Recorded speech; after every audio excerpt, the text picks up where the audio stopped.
Bismillahirrahmanirrahim. Assalamualaikum warahmatullahi wabarakatuh. Perkenalkan, nama saya Supia, NIM 19143005. Di sini saya akan membahas peluang dan tantangan inovasi produk asuransi umum syariah. Nah, yang pertama ada peluang inovasi produk asuransi umum syariah. Yang pertama ada ruang penetrasi produk asuransi di Indonesia masih sangat luas mengingat persentase pemegang polis individual di Indonesia baru mencapai kisaran 3% atau 6,6 juta dari total penduduk Indonesia sebanyak 227 juta jiwa.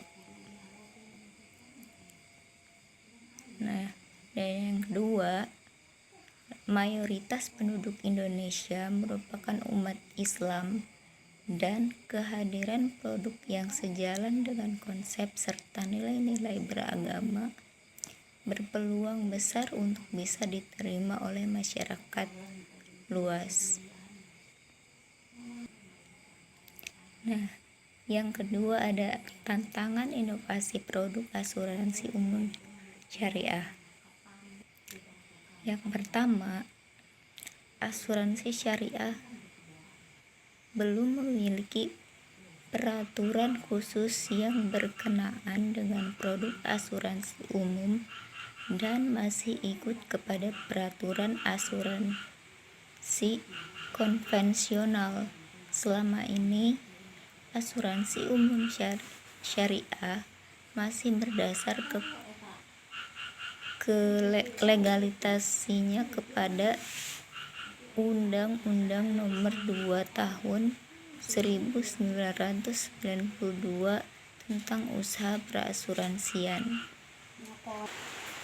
Dan yang kedua ada masih minimnya sumber daya manusia yang profesional disebabkan karena sebagian besar dari sumber daya manusia yang ada merupakan lulusan dari program studi konvensional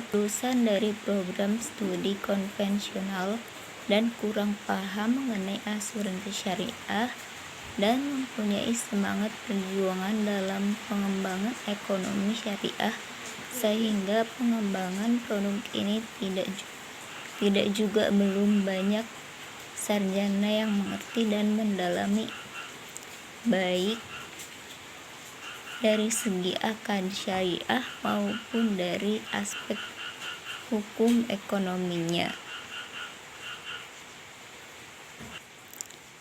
Dan yang ketiga adalah ketidaktahuan mengenai produk asuransi umum syariah atau takaful dan mekanisme kerja. Pada dasarnya, masyarakat belum banyak yang mengetahui mengenai asuransi syariah operasional maupun produk asuransi umum syariah serta keberadaan divisi atau kantor cabang syariah pada perusahaan asuransi konvensional disebabkan karena sosialisasi yang dilakukan masih kurang dan belum terjangkau ke semua kalangan masyarakat, merupakan salah satu kendala terbesar pertumbuhan asuransi saat ini. Dan yang keempat yaitu kesadaran masyarakat Indonesia untuk berasuransi masih sangat kurang atau rendah. Kurangnya kesadaran ini terbukti dengan rasio asuransi nasional yang hanya mencapai 12% dari jumlah penduduk Indonesia, dan untuk asuransi syariah sekitar 1,2%. Akibatnya, apapun bentuk produk yang dikeluarkan oleh perusahaan asuransi, asuransi syariah tidak diminati banyak pihak, terbukti dari jumlah total penduduk Indonesia pemegang polis individual baru mencapai kisaran 3%. Dan yang terakhir adalah minimnya keuangan perusahaan.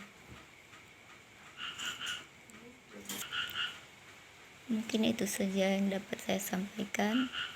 Atas kekurangannya mohon maaf. Wassalamualaikum. Pertumbuhan kontribusi dan klaim bruto cenderung melambat dibandingkan dengan pertumbuhan aset dan investasi. Keadaan tersebut disebabkan oleh market share keduanya yang rendah.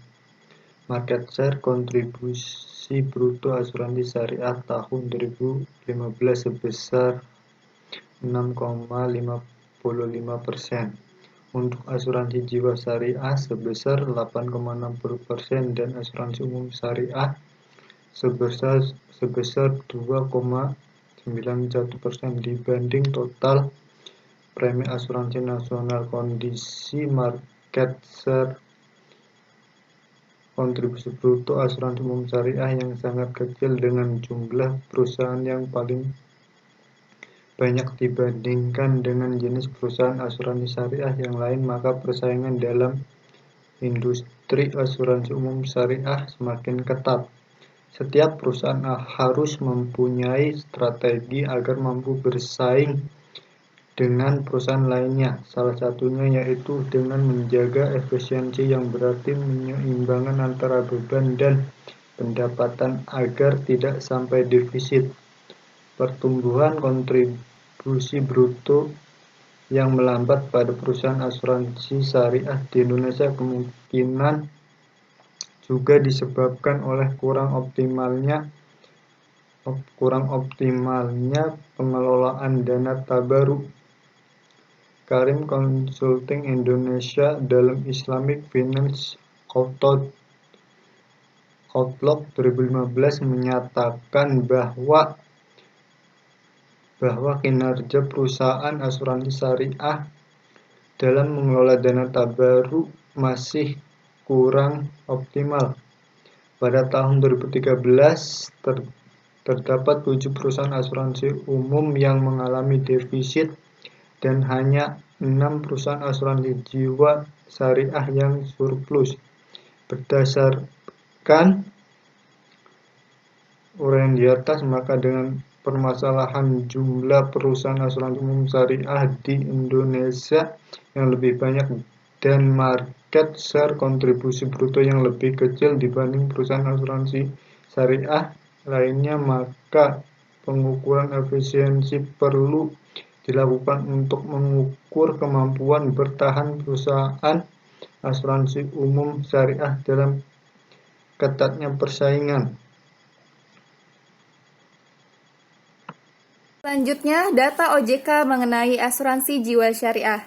Berdasarkan data Otoritas Jasa Keuangan atau OJK, jumlah asuransi jiwa syariah di Indonesia 2021 mencapai 7 perusahaan full syariah dan 23 unit syariah. Sementara itu, untuk asuransi umum syariah berjumlah 5 perusahaan full syariah dan 24 unit. Jadi, total jumlah perusahaan asuransi dan reasuransi di Indonesia mencapai 62 perusahaan sampai dengan tahun 2021. Secara aset, industrinya selalu mengalami peningkatan dalam 5 tahun terakhir. Pada 2015, asetnya sebesar Rp 26,51 miliar dan naik menjadi Rp 41,91 miliar di 2019 per Novembernya. Jadi, pasar asuransi yang berdasarkan prinsip Islam adalah 6,6%, sementara sisanya dikuasai asuransi konvensional. Assalamualaikum warahmatullahi wabarakatuh. Saya perwakilan dari kelompok 10 yang beranggotakan dengan Jia Ulhaq dengan NIM 19143121, Supiah dengan NIM 19143005, Iin Mutmainah dengan NIM 1914-336, dan saya sendiri Elsa Nadia Rizkiawati 1914-320. Kami di sini akan mempresentasikan dengan tema Perkembangan Asuransi Syariah di Indonesia. Baik, perkembangan asuransi syariah di Indonesia, perkembangan industri asuransi syariah juga terjadi di Indonesia. Pertumbuhan asuransi syariah didukung oleh ketentuan regulasi yang menjamin kepastian hukum kegiatan asuransi syariah. Ketentuan hukum yang mengatur asuransi syariah antara lain yang pertama, Undang-Undang Nomor 2 Tahun 1992 tentang usaha perasuransian. Kedua, Peraturan Pemerintah Nomor 73 Tahun 1992 tentang penyelenggaraan usaha perasuransian, sebagaimana telah diubah dengan Peraturan Pemerintah Nomor 63 Tahun 1992. Ketiga, Keputusan Menteri Keuangan Nomor 4221-KMK-06-2003 tanggal 30 September 2003 tentang penilaian kemampuan dan kepatutan bagi direksi dan komisaris perusahaan perasuransian. Keempat, Keputusan Menteri Keuangan Nomor 442-KMK-06-2003 tanggal 30 September 2003 tentang penyelenggaraan usaha perusahaan asuransi dan perusahaan reasuransi. Baik, selanjutnya saya akan menjelaskan tentang pengertian asuransi jiwa syariah. Asuransi jiwa syariah adalah pengolahan risiko berdasarkan prinsip syariah guna saling menolong dan melindungi dengan memberikan pembayaran yang didasarkan pada meninggal atau hidupnya peserta, atau pembayaran lain kepada peserta atau pihak lain yang berhak pada waktu tertentu yang diatur dalam perjanjian yang besarnya telah ditetapkan dan didasarkan pada hasil pengolahan data. Assalamualaikum warahmatullahi wabarakatuh. Nama saya Mutmainah, NIM 1914336. Di sini saya akan menjelaskan perkembangan asuransi di dunia. Perkembangan asuransi dunia. Asuransi yang pertama didirikan kepada asuransi takaful, yang ini sudah pada tahun 1979 yang dikelola oleh Dar al-Islami Group. Dar al melembutkan sayap bisnisnya ke negara-negara Eropa dan Asia lainnya. Setidaknya ada 4 asuransi takaful dan takaful pada tahun 1983 yang terpusat di Geneva versus Lubang dan Inggris. Padahal secara generis keislaman, asuransi syariah baru diakui dan diasosiasi oleh ulama pada tahun 1985. Perkembangannya di Indonesia. Perkembangan industri asuransi syariah juga terjadi di Indonesia. Perluasan asuransi syariah didukung oleh ketentuan regulasi yang dijamin kepastian hukum kegiatan asuransi syariah. Kenanya itu.